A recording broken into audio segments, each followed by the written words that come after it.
Cuộc phỏng vấn mới nhất của luật sư Sidney Powell đã tiết lộ máy chủ ở Đức đã thực sự nằm trong tay quân đội Mỹ và chính phủ đang phân tích dữ liệu. Bằng chứng này đã cho thấy rằng rõ ràng một số quốc gia khác của Hoa Kỳ thực sự đã kết nối với máy chủ và đây rõ ràng là một tội phạm liên quan đến tội hình sự toàn cầu. Tiếp theo là cả hai văn phòng của Dominion đều đã bị dọn sạch. Và đây rõ ràng là một cơn bão dữ dội đối với đảng Dân Chủ và báo hiệu một chiến dịch bắt bớ truy quét tội phạm bắt đầu của Tổng thống Donald Trump. Và đảng Dân Chủ đang có những động thái ra sao? Và những biểu hiện sau đây là minh chứng cho một cái tình trạng hoảng loạn và bế tắc của đảng Dân Chủ. Và những biểu hiện sau đây để chúng ta thấy rằng thái độ của đảng Dân Chủ đang như thế nào. Thứ nhất, Obama nói rằng sẽ điều động lực lượng CEAL đang đồn trú tại một cái đảo ở Canada để tới đưa Tổng thống Donald Trump ra khỏi tòa Bạch Ốc.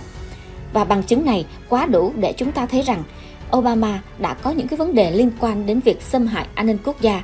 Vì sao như vậy? Vì hiện nay rõ ràng là cái kết quả cuộc bầu cử vẫn đang có một số vấn đề liên quan đến tranh chấp pháp lý. Những tiểu bang còn lại, ví dụ như Wisconsin, Michigan, Nevada, Arizona, Pennsylvania, Georgia đang trong quá trình kiểm đếm lại phiếu và kiện tụng. Và khi những cái việc kiểm đếm phiếu lại ở những cái tiểu bang như Georgia, Wisconsin hoàn thành xong, khi đã chứng thực kết quả bầu cử, rồi những cái tiểu bang đang có tranh chấp kiện tụng, khi đã xong xuôi những cái vụ kiện tụng, lúc đó sẽ chứng thực cái kết quả bầu cử. Thì lúc đó ông Donald Trump hay ông Joe Biden chiến thắng, thì lúc đó sẽ là một chiến thắng hợp pháp. Và trong lúc này khi đang có tranh cãi thì tại sao Obama lại lên tiếng nói về cái vấn đề điều động lực lượng CEAL đang đồn trú tại một cái đảo Canada để đưa Tổng thống Donald Trump ra khỏi tòa Bạch Ốc? Đây chỉ là một cái chiêu trò rung cây nhát khỉ theo cái kiểu là làm cho áp lực tinh thần của rất là nhiều người ủng hộ cho Tổng thống Donald Trump và hoặc là gây áp lực cho chiến dịch tranh cử của Tổng thống Donald Trump. Thì đây là một cái chiêu của đảng Dân Chủ. Và nếu như mà đảng Dân Chủ tự tin vào chiến thắng của ông Joe Biden thì tại sao lại phải đưa ra những cái lời rung cây nhát khỉ như vậy? Tụi quý vị sẽ có câu trả lời về cái động thái này của Obama. Tiếp theo là máy kiểm đếm phiếu Dominion Voting System đến giờ phút chót đã từ chối không ra điều trần trước Ủy ban Giám sát của Hạ viện tiểu bang Pennsylvania để trả lời những tố giác về việc máy Dominion cấu kết với ngoại bang âm mưu tạo ra gian lận bầu cử năm 2020 tại tiểu bang Pennsylvania và nước Mỹ. Và đây là hành vi bất chấp luật pháp của Dominion, đồng thời là chứng cứ rất thuyết phục khi lên tối cao pháp viện, một minh chứng cho thấy rằng và sự việc hãng Dominion không ra điều trần trước Ủy ban Giám sát của Hạ viện tiểu bang Pennsylvania thì chúng ta cũng đã thấy có tật rục rịch. Nếu như mà không có ra lệnh thì tại sao không ra điều trần trước Ủy ban Giám sát của Hạ viện tại tiểu bang Pennsylvania? Và chúng ta cứ chờ xem thông tin sắp tới sẽ như thế nào. Nhưng rõ ràng là có tật rục rịch cho nên mới không đi ra điều trần trước Ủy ban Giám sát của Hạ viện tiểu bang Pennsylvania. Tiếp theo đây là một thông tin cũng liên quan đến một cái phần mềm Smartmatic mà được công ty Dominion sử dụng. Và Smartmatic là công ty chuyên sản xuất máy kiểm phiếu đang bị tố cáo gian lận bầu cử, vừa ra thông báo như trên màn hình quý vị thấy, phản bác rằng họ chưa hề bán cái gì cho công ty Dominion là kẻ đang ở trung tâm cơn bão gian lận bầu cử. Nhưng thật chẳng may, gian như không ngoan, người ta đã tìm ra bằng chứng Smartmatic đã từng bán máy cho Secure, như trên màn hình quý vị đã thấy, nhưng Dominion đã mua Secure năm 2010. Có nghĩa là Dominion vẫn tiếp tục sở hữu sản phẩm của Smartmatic. Và đây là lần thứ 2 trong tuần này Dominion đã nói dối và đã bị lật mặt nạ. Vậy nếu không gian, tại sao phải nói dối? Và nếu trong sạch, nếu mà cái phần mềm kiểm đếm phiếu Smartmatic và máy kiểm đếm phiếu Dominion không có vấn đề gì, tại sao không ra điều trần trước Hạ viện tại tiểu bang Pennsylvania? Và đó là câu hỏi mà chúng ta cần Dominion phải trả lời. Và sáng nay, bà luật sư Sidney Powell là luật sư của Tổng thống Donald Trump đã xác định những người đột kích và tịch thu máy chủ của công ty SCYGL tại Frankfurt của Đức là đặc vụ liên bang của chính quyền Tổng thống Donald Trump. Có nghĩa là phe ta đã lấy được nó chứ không phải là phe ngược lại. Rõ ràng đây là một cái tin rất tốt. Tiếp theo đây là một cái thông tin cũng rất thuận lợi cho Tổng thống Donald Trump là tối cao pháp viện đã phân bổ ít nhất 4 thẩm phán theo phái bảo thủ sẽ giám sát các tiểu bang chiến địa. Và ngày 20 tháng 11 vừa qua, tối cao pháp viện đã công bố bản phân công phụ trách thẩm phán mới nhất được thực hiện theo điều 28 của Bộ luật Hoa Kỳ, mục 42. Theo các lệnh mới này, các thẩm phán của tối cao pháp viện sẽ đảm nhiệm các tòa án được khoanh tròn đánh số trong các bản đồ, trong đó ít nhất 2 thẩm phán do Tổng thống Donald Trump bổ nhiệm sẽ phụ trách các tòa phúc thẩm tại các tiểu bang chiến địa này đang gây tranh cãi gay gắt nhất. Thẩm phán Kavanaugh chịu trách nhiệm tòa phúc thẩm khu vực 6, nơi có tiểu bang Michigan tọa lạc, và thẩm phán Amy Coney Barrett sẽ đảm nhiệm tòa phúc thẩm khu vực 7, nơi có tiểu bang Wisconsin.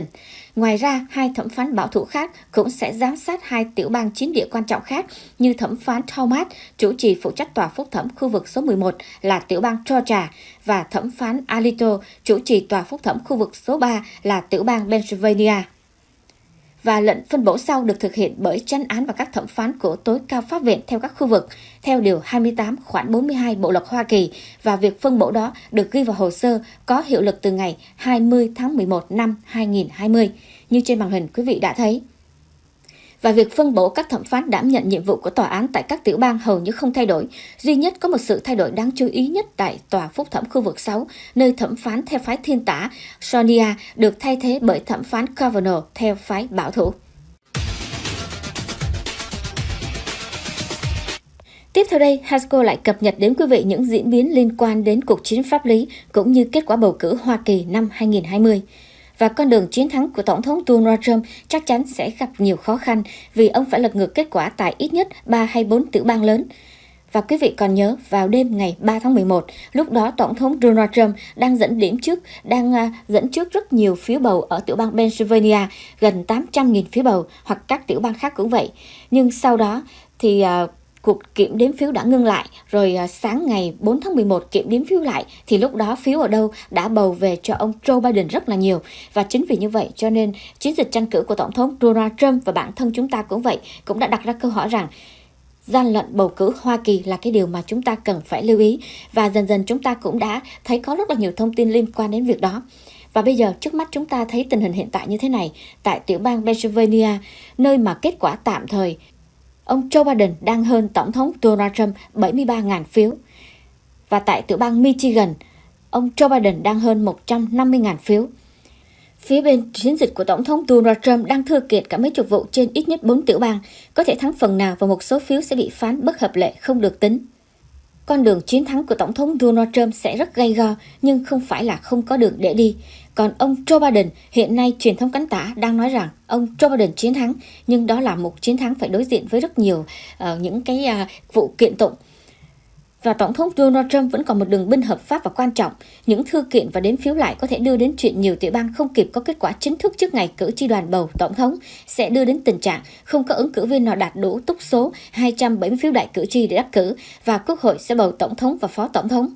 Trong khi Đảng Cộng Hòa đang nắm đa số tại cả hai viện, Đảng Cộng Hòa nắm đa số tại Hạ viện với 28 tiểu bang so với Đảng Dân Chủ là 20 tiểu bang và độc lập 2 tiểu bang, trong khi chỉ cần 26 tiểu bang là đã đắc cử. Tại Thượng viện, Cộng Hòa nắm đa số là 50 so với 48 của Đảng Dân Chủ. Và đó là nguyên tắc. Thực tế kịch bản này có thể xảy ra nhưng không dễ như vậy. Và ngày cử tri đoàn bầu tổng thống là ngày 14 tháng 12. Đúng là đây là một cuộc chiến rất gay go. Tiếp theo đây là một số thông tin liên quan đến các nhiều tiểu bang chiến trường quan trọng. Tại Pennsylvania, một cái tin không tốt cho Tổng thống Donald Trump là tối cao pháp viện ở Pennsylvania lại một lần nữa đứng về phía Đảng Dân Chủ, bác bỏ vài khiếu nại lớn của Tổng thống Donald Trump. Và chúng ta cứ chờ xem phán quyết cuối cùng sẽ như thế nào. Và nếu như tối cao pháp viện của Pennsylvania có những cái phán quyết bất lợi cho chiến dịch tranh cử của Tổng thống Donald Trump thì chắc chắn sẽ đưa lên tối cao pháp viện của liên bang. Và chúng ta cũng phải tiếp tục chờ xem tiếp theo câu chuyện của Pennsylvania như thế nào. Rồi tiếp theo là tại tiểu bang Georgia. Bộ trưởng Nội vụ tiểu bang cho biết cuộc đếm phiếu lại bằng tay đã chấm dứt và đã xác nhận ông Joe Biden đã hơn ông Tổng thống Donald Trump 12.284 phiếu, có nghĩa là giảm xuống gần từ 15.000 phiếu trước đây. Kết quả đã được nộp cho thống đốc tiểu bang, chờ ông chính thức phê chuẩn. Chuyện quái lạ là chính ông bộ trưởng đó một ngày sau lại tự đính chính cho biết kết quả bầu cử chưa xong. Như vậy tại tiểu bang Georgia vẫn chưa chứng thực kết quả bầu cử. Nhưng quý vị lưu ý rằng vì cái sự chênh lệch phiếu bầu của ông Donald Trump và ông Joe Biden chênh lệch dưới 0,1%. Chính vì như vậy cho nên Tổng thống Donald Trump vẫn có thể khởi kiện tại tiểu bang này để yêu cầu việc kiểm đếm phiếu lại toàn tiểu bang.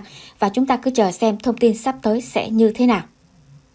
Còn tại tiểu bang Michigan thì Bộ trưởng Nội vụ tiểu bang Michigan cho biết sẽ kiểm tra đếm lại phiếu của cái quận hạt Wade.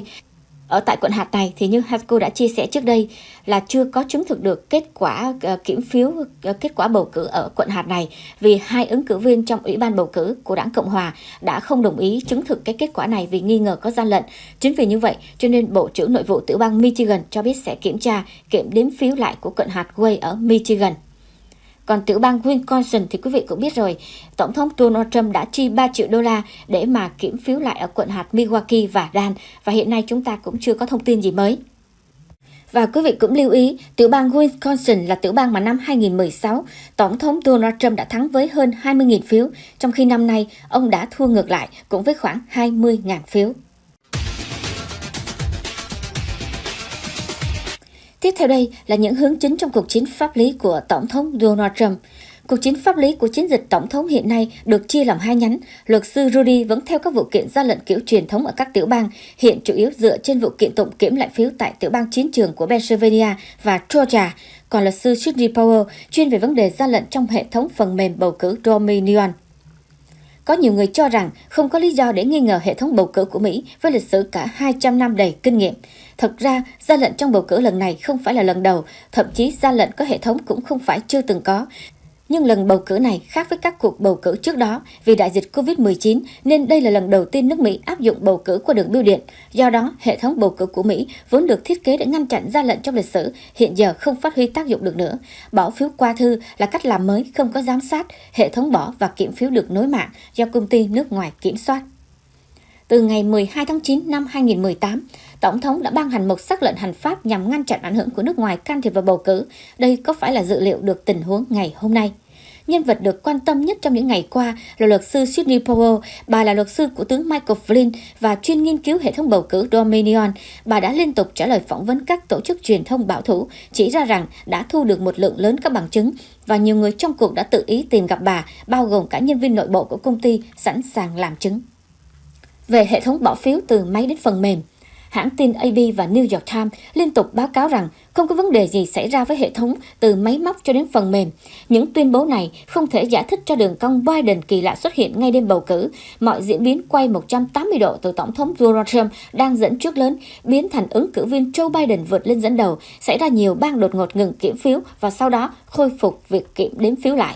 Tất nhiên, không thể loại trừ các phương pháp gian lận truyền thống như có người chỉ ra việc lén đưa hàng trăm ngàn phiếu bầu cho ứng cử viên Joe Biden chứa trong vài chiếc xe.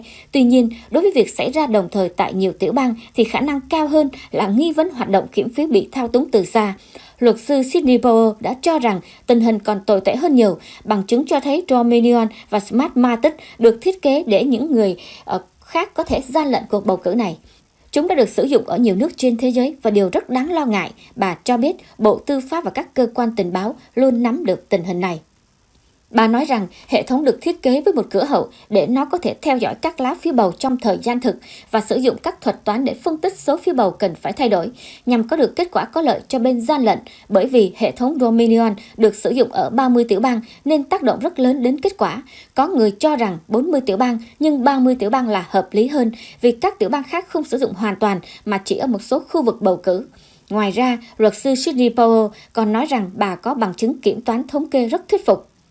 Một nhà phân tích an ninh mạng đã chỉ ra vấn đề lỗ hổng hoặc cửa hậu trong hệ thống Dominion. Trong đó, mấu chốt là một khóa kỹ thuật số vật lý. Nếu nó bị mất hoặc bị đánh cắp, thì toàn bộ kết quả bầu cử của khu vực sẽ được xem là không hợp lệ. Tình trạng này chính xác là những gì đã xảy ra ở Philadelphia khi một nơi lưu trữ thiết bị bầu cử đã bị đánh cắp ngay trước cuộc bầu cử một tháng. Không rõ nó có liên quan đến gian lận bầu cử hay không, nhưng chuyên gia này cho rằng không nên tính kết quả của toàn bộ khu vực đó và đội ngũ luật sư của Tổng thống đã biết rằng máy Dominion tại Georgia được nối mạng. Đáng chú ý là giám đốc của Smartmatic đã vào đội chuyển giao quyền lực tổng thống của ứng cử viên Joe Biden. Phải chăng họ quá nóng lòng muốn chia chiến lợi phẩm?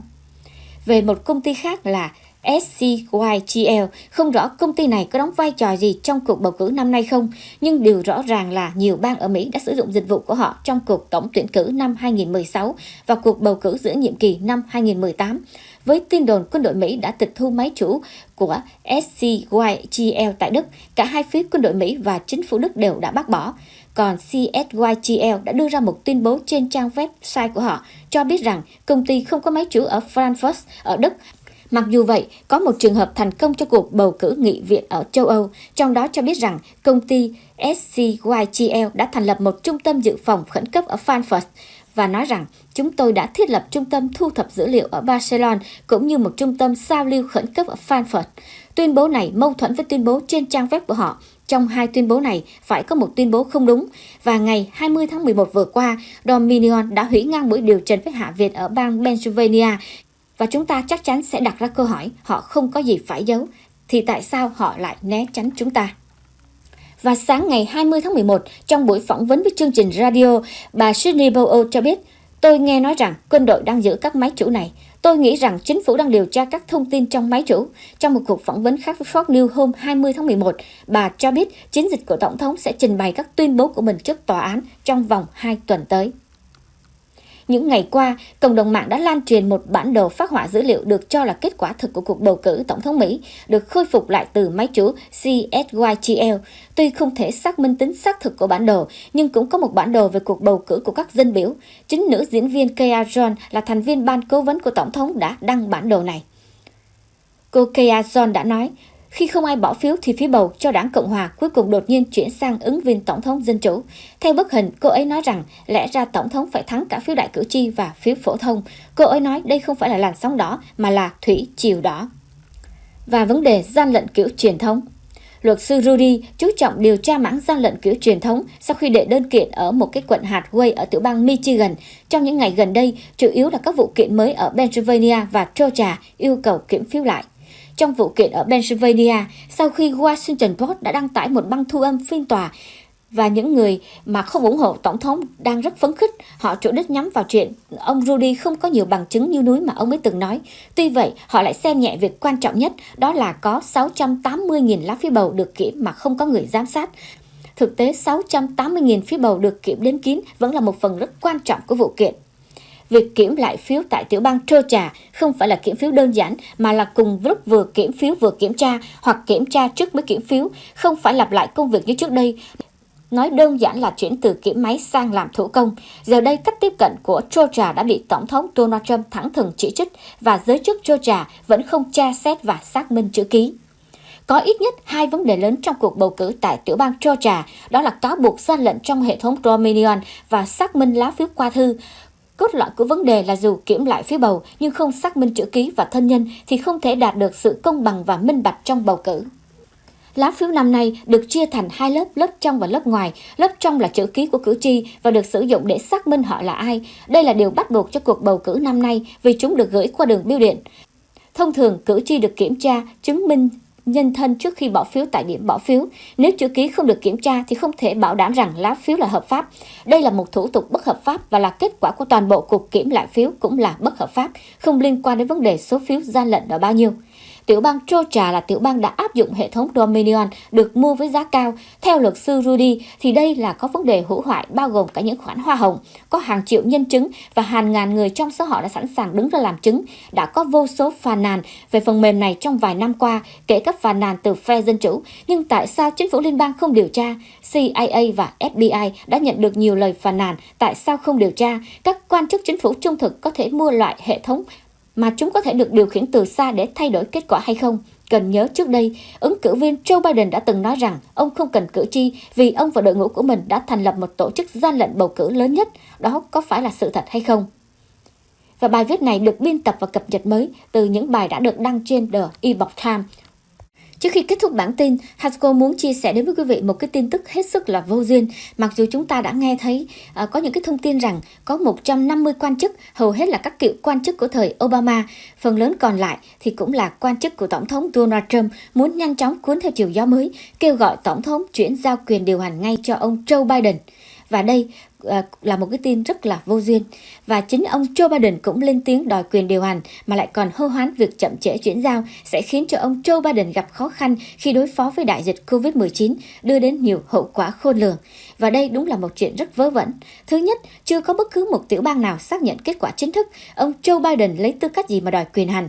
Và cả Obama cũng lấy tư cách gì mà đòi ông Tổng thống Donald Trump chuyển giao quyền hành? Lỡ sau khi đếm phiếu lại và thư kiện, ông Joe Biden không đắc cử thì sao? Tổng thống Donald Trump hay bất cứ tổng thống nào khác đều không thể vô trách nhiệm trao quyền bừa bãi như vậy được.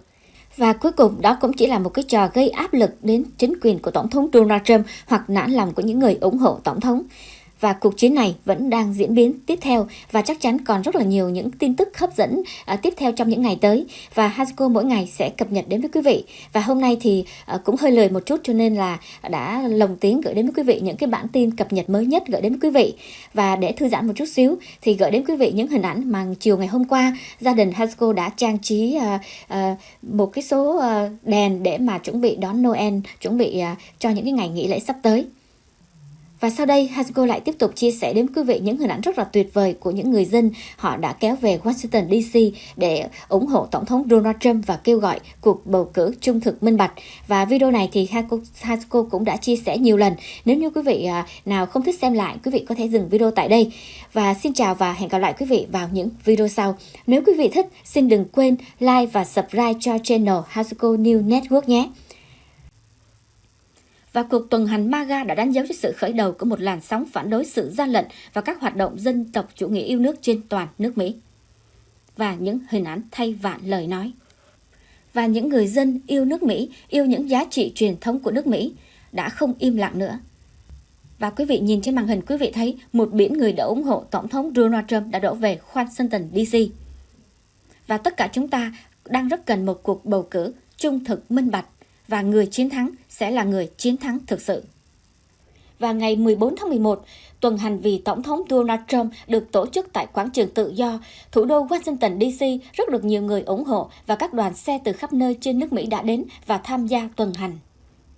Tại đây, nữ dân biểu được bầu từ quận 14 của tiểu bang Georgia đã có bài phát biểu nhận được sự hưởng ứng của đông đảo người dân. Bà nói, đảng Dân Chủ đã không còn là một đảng của Hoa Kỳ nữa. Họ là đảng của xã hội chủ nghĩa, của bạo loạn, của sự hủy hoại công việc làm ăn của mọi người.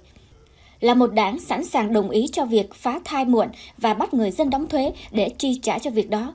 Là đảng muốn tước đoạt súng của các bạn, là đảng đang nỗ lực đánh cắp cuộc bầu cử này và ngăn cản Donald Trump làm tổng thống của chúng ta thêm 4 năm nữa. Bà nói lý do bà làm dân biểu là vì muốn con cháu đời sau của bà và mọi người có thể sống cùng một giấc mơ Mỹ. Bà cũng mong mọi người hãy suy nghĩ thấu đáo xem họ thuộc thế hệ người Mỹ như thế nào. Đã có thế hệ người Mỹ chiến đấu vì tự do của mình để cho mình có tự do và để bảo vệ tự do của mình. Và nếu đến thời điểm này họ lại tự mãn, họ sẽ là thế hệ người Mỹ đánh mất tự do đó. Bà không muốn bản thân là một trong số những thế hệ những người như vậy. Đó là lý do bà vào Quốc hội. Bà cùng những người có mặt tại meeting yêu cầu kiểm tra lại phiếu bầu. Bà cũng đã cảnh báo trước rằng đây không phải là một trận chiến mà là nhiều trận chiến, vậy nên mọi người cần phải tiếp tục chiến đấu, phải tiếp tục mạnh mẽ, phải tiếp tục tự tin và phải tiếp tục liên kết lại với nhau. Bà cũng nói đảng Cộng Hòa là một đảng của tình thương và đoàn kết, là đảng vì mỗi từng người dân Mỹ. Bà cũng đang nỗ lực để bảo vệ thai nhi, bảo vệ tu chính án số 2 vì quyền sở hữu súng là quyền của người Mỹ. Nói về các hãng công nghệ lớn tại Mỹ, bà cho biết sẽ bắt họ phải chịu trách nhiệm vì mọi người đã mệt mỏi và chán ngán với chuyện những tiếng nói bảo thủ bị cấm, bị tắt đài và bị loại bỏ. Bà kêu gọi mọi người hãy làm cho cái đầm lầy Washington này thấy người Mỹ thực thụ sẽ làm như thế nào. Hãy tuần hành về phía tòa án tối cao với khẩu hiệu ngừng đánh cắp bầu cử, vì tại nơi đó cuộc chiến này có thể được giải quyết một lần, và cảm ơn Chúa vì các vị thẩm phán thuộc đảng Cộng Hòa hiện chiếm đa số. Và dưới đây là một số hình ảnh của cuộc tuần hành hôm 14 tháng 11 tại Washington DC. Giữa bối cảnh bất ổn bầu cử và những cáo buộc gian lận phiếu bầu, những người ủng hộ Tổng thống Donald Trump trên toàn nước Mỹ đang tổ chức những cuộc tuần hành quy mô lớn tại thủ đô và 50 tiểu bang khác. Và đây là hình ảnh đoàn xe của Tổng thống đi qua cuộc tuần hành ủng hộ ông tại thủ đô Washington. Và Tổng thống đã cho biết ông có thể sẽ ghé qua địa điểm biểu tình ở Washington DC vào thứ Bảy ngày 14 tháng 11, nơi hàng nghìn người dự kiến sẽ diễn hành để ủng hộ ông và tính toàn vẹn của cuộc bầu cử. Cuộc diễn hành ủng hộ Tổng thống Donald Trump sẽ bắt đầu vào buổi trưa tại Quảng trường Tự do và kết thúc tại Tòa án tối cao, cũng như các cuộc biểu tình hãy dừng ngay hành động ăn cắp bầu cử, đồng thời sẽ diễn ra ở tòa nhà Quốc hội của tất cả 50 tiểu bang. Kể từ ngày bầu cử, liên tục có các cuộc biểu tình ôn hòa ở nhiều thành phố khác nhau trong bối cảnh của những quan ngại về sự lạm dụng có thể xảy ra trong quá trình bầu cử. Ban vận động tranh cử của Tổng thống đã đặt ra những thách thức pháp lý ở một số tiểu bang chiến trường. Và Tổng thống Donald Trump đã có một dòng tweet hôm thứ Sáu ngày 13 tháng 11 nói rằng có thể tôi sẽ cố gắng ghé qua và chào họ. Và ông đã nói, thật cảm động khi thấy được tất cả sự ủng hộ to lớn, đặc biệt là các cuộc biểu tình có tổ chức đang diễn ra trên khắp đất nước, bao gồm một cuộc biểu tình lớn vào thứ Bảy, ngày 14 tháng 11 tại Washington, D.C. Ali Alexander, người tổ chức cuộc biểu tình cho biết, các sự kiện này là một nỗ lực từ các cơ sở, được thúc đẩy bởi một liên minh gồm khoảng 100 nhà hoạt động có ảnh hưởng vào các nhóm bảo thủ. Vì vậy, mọi người có thể thể hiện sự ủng hộ đối với Tổng thống Donald Trump và các cuộc bầu cử công bằng và kiểm phiếu minh bạch. Người tổ chức cuộc biểu tình đã dự kiến số người tham gia sự kiện vào thứ Bảy sẽ rất lớn và nói rằng cảnh sát Washington nghĩ rằng sẽ có khoảng 100.000 người. Các khách sạn đã bán hết phòng, giá vé máy bay tăng. Tôi sẽ rất vui nếu có 20.000 người tham gia. Alexander đã nói với tờ The Epoch Times, nhưng cảnh sát của Washington DC nói với tôi rằng số người có thể còn rất nhiều hơn thế nữa. Alexander cho biết các nhà tổ chức đã phải đối mặt với những thách thức to lớn từ sự kiểm duyệt của các nền tảng xã hội. Tuần trước, Facebook đã gỡ xuống một nhóm "Hãy dừng ngay hành động ăn cắp bầu cử", nói rằng các thành viên của nhóm này đã kêu gọi bạo lực và tìm cách tước bỏ tính hợp pháp của quá trình bầu cử. Twitter cũng kiểm duyệt liên kết đến trang web của họ, nhưng ngay sau đó đã gỡ bỏ quyết định này. Và Alexander nói, tôi nghĩ rằng các công ty truyền thông xã hội đã trở thành một lực lượng của chính phủ. Họ đang cản trở quyền kết nối và giao tiếp để tranh luận về các ý tưởng của chúng tôi. Điều này rất nguy hiểm. Thông điệp của tôi để xây dựng thung lũng Silicon là hãy ngừng kiểm duyệt chúng tôi. Tôi hoạt động vì hòa bình. Tôi sợ sẽ có ngày chúng ta sẽ phải đi vào hẻm tối để xì xào về những tư tưởng bất đồng chính kiến của những nhân vật có thẩm quyền. Nhưng Alexander đã không bị khuất phục bởi những nỗ lực dập tắt thông điệp của chiến dịch. Không có gì ngăn cản tôi thực hiện quyền trong tu chuyên án thứ nhất của hiến pháp Hoa Kỳ, bao gồm quyền tập hợp một cách hòa bình và quyền kiến nghị lên chính phủ. Tôi đang cầu xin chính phủ của mình hãy tiến hành thanh tra cuộc bầu cử để tôi có thể tin tưởng vào kết quả cuối cùng, không quan trọng ai là người chiến thắng. Tôi không muốn CNN và Facebook cho tôi biết ai là người chiến thắng. Tôi muốn biết ai thực sự là người chiến thắng. Và người dân Mỹ cần một cuộc bầu cử công bằng và trung thực. Chính vì như vậy cho nên người dân đã xuống đường để thể hiện sự ủng hộ đối với Tổng thống Donald Trump và muốn cuộc bầu cử công bằng và kiểm phiếu minh bạch. Và quý vị thấy hình ảnh của những người đảng Cộng Hòa xuống đường ủng hộ cho Tổng thống Donald Trump với cờ xí phấp phới, rất là vui tươi, không hề có những cái cảnh bạo loạn, không hề có những cái cảnh mà giống như chúng ta đã thấy Antifa Black Lives Matter đã làm trong những ngày vừa qua. Quý vị thấy đó là hai thái cực hoàn toàn khác biệt, thể hiện đẳng cấp cũng hoàn toàn khác biệt. Và chắc chắn Joe Biden sẽ đặt câu hỏi bao giờ thì được như Tổng thống Donald Trump và ra đường với hàng ngàn người chào đón. Câu trả lời sẽ là không bao giờ, vì chỉ có người thực sự vì mọi người thì sẽ được mọi người chào đón. Tổng thống Trump sớm đã giăng lưới. Trong một phát biểu tại Hội đồng Bảo an Liên Hợp Quốc năm 2018, Tổng thống Trump nói rằng Đảng Cộng sản Trung Quốc không muốn ông ấy tái đắc cử vì ông ấy là Tổng thống Hoa Kỳ đầu tiên gây chiến thương mại Mỹ-Trung. Hơn nữa, còn giành chiến thắng trong cuộc chiến thương mại này. Lúc đó, Bộ trưởng Ngoại giao Trung Quốc Vương Nghị đã nhìn chằm chằm vào ông Trump với vẻ tức giận, áp đặt các biện pháp trừng phạt với các thế lực nước ngoài tham gia can thiệp vào cuộc bầu cử Hoa Kỳ. Tại sao phải đề cập vấn đề này? Vì cùng thời điểm ngày 12 tháng 9 năm 2018, hơn 10 ngày trước khi công bố video này, Tổng thống Trump đã ký một lệnh hành pháp khẩn cấp thực hiện sắc lệnh của Tổng thống, áp đặt các biện pháp trừng phạt về việc các thế lực nước ngoài can thiệp vào cuộc bầu cử Hoa Kỳ. Không ai đưa tin này vào thời điểm đó, và không ai trong chúng ta biết thông tin này. Nhưng chúng ta có thể tìm thấy lệnh hành pháp khẩn cấp này trên web chính thức của Nhà Trắng được ban hành vào ngày 12 tháng 9 năm 2018. Nội dung của lệnh hành pháp này là gì? Nó đã được ký vào năm 2018. Điều này có nghĩa gì? Sắc lệnh hành pháp này sẽ đóng vai trò gì trong cuộc tổng tuyển cử Mỹ lần này? Chúng ta hãy cùng phân tích điều này. Công ty phần mềm sửa đổi kết quả bỏ phiếu. Mọi người đều biết vụ ồn ào sửa đổi phần mềm hệ thống máy chủ bỏ phiếu mấy ngày gần đây. Việc này cũng đang được thu nhập chứng cứ. Hãy cùng xem xét biểu đồ so sánh. Hình cho thấy các bang đột ngột ngừng kiểm phiếu vào tối ngày 3 tháng 11, gồm có Arizona, Nevada, Wisconsin, Michigan, Pennsylvania và Bắc Carolina. Các bang này đã sử dụng hệ thống máy bỏ phiếu Dominion, có 5 bang trùng khớp với các bang đột ngột ngừng kiểm phiếu. Hiện đội của Tổng thống Trump đã khởi xướng các hành động pháp lý tại các bang sử dụng hệ thống máy bỏ phiếu này. Mấy ngày qua đã có thêm nhiều thông tin lan truyền xung quanh công ty Dominion, còn có tin máy chủ của hệ thống máy bỏ phiếu Dominion ở Frankfurt, Đức, từ một công ty Tây Ban Nha có tên là Sisal. Bản thân Dominion là một công ty được đăng ký tại Canada. Hai công ty Dominion và Sizewell có mối liên hệ mật thiết và phức tạp với Đảng Cộng sản Trung Quốc, ông Soros, quỹ Clinton và bà Pelosi. Tính trung thực của những thông tin xung quanh vụ đánh chặn máy chủ Sizewell của quân đội Mỹ cũng được cư dân mạng đem ra phân tích và đặt nghi vấn. Dominion thừa nhận tài trợ cho quỹ Clinton, thuê cựu nhân viên của bà Pelosi. Theo cuộc phỏng vấn với dân biểu Gomer, ông biết được từ cư dân mạng Đức rằng có người đã ra lệnh cho quân đội Hoa Kỳ tịch thu máy chủ Sizewell Đức. Công ty này đang đối mặt với tình trạng phá sản.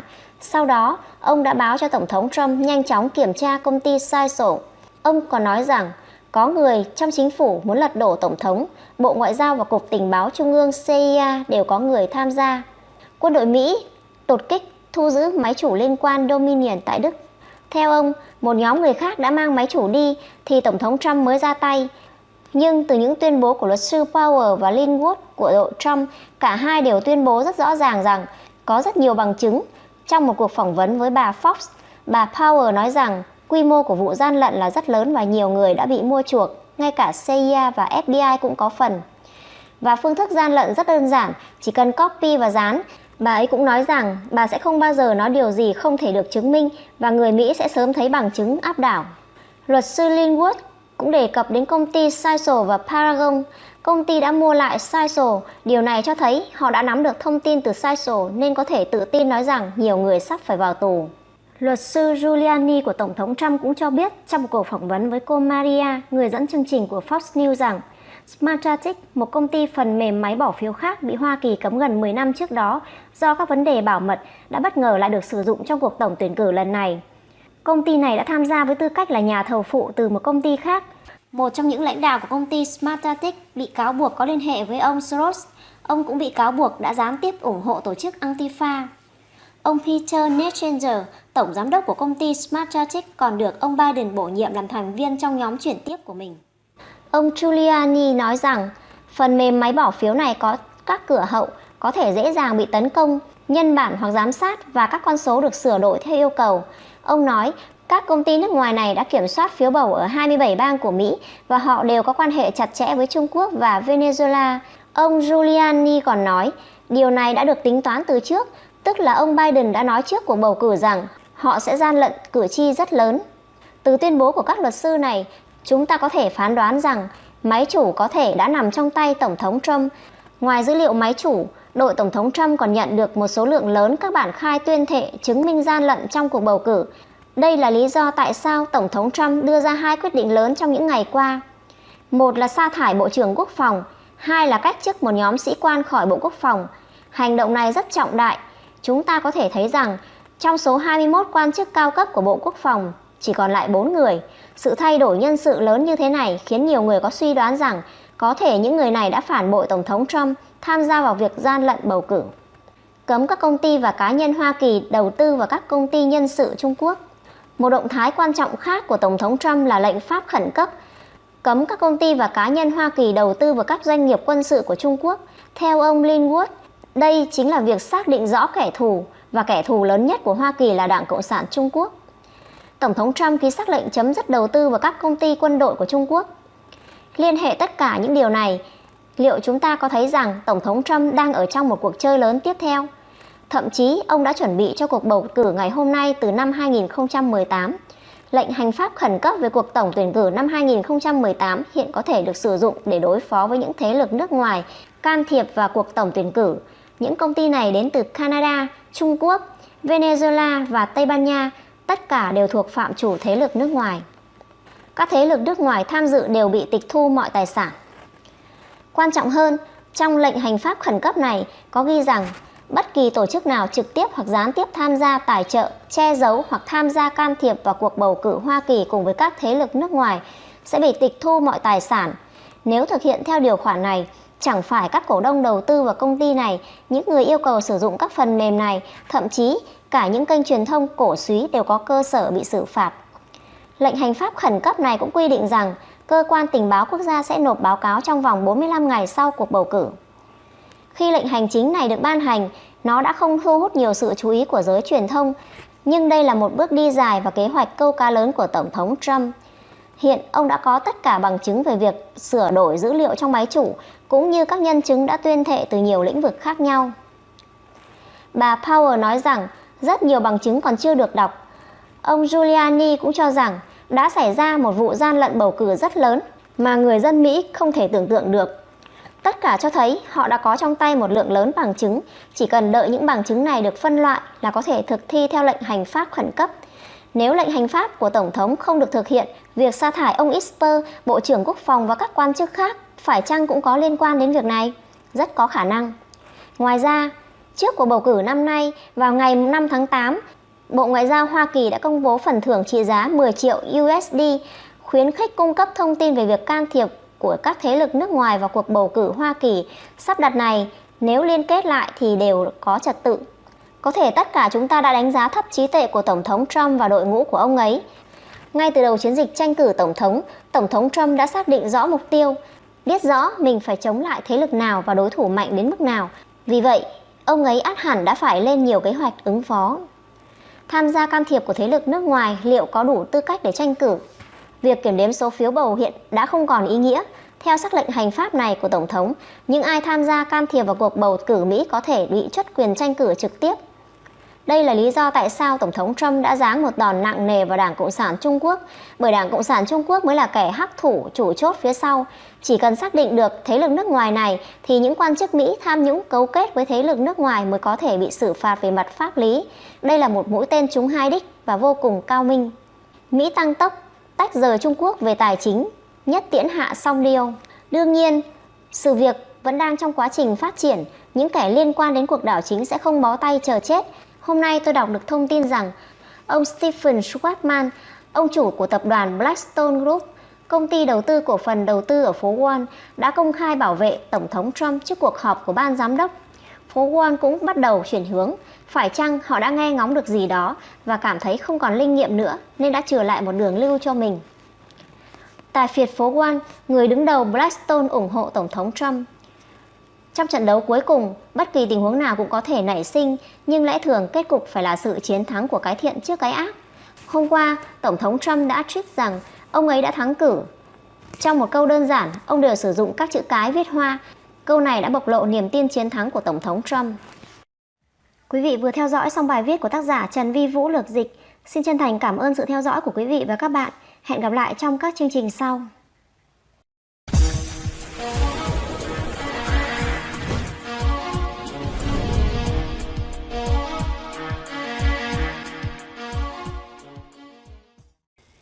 Và Tổng thống Donald Trump là vị Tổng thống được yêu thích nhất thế giới. Và chúng ta không còn nghi ngờ gì về điều đó. Ở Ấn Độ, người ta cầu nguyện cho Tổng thống.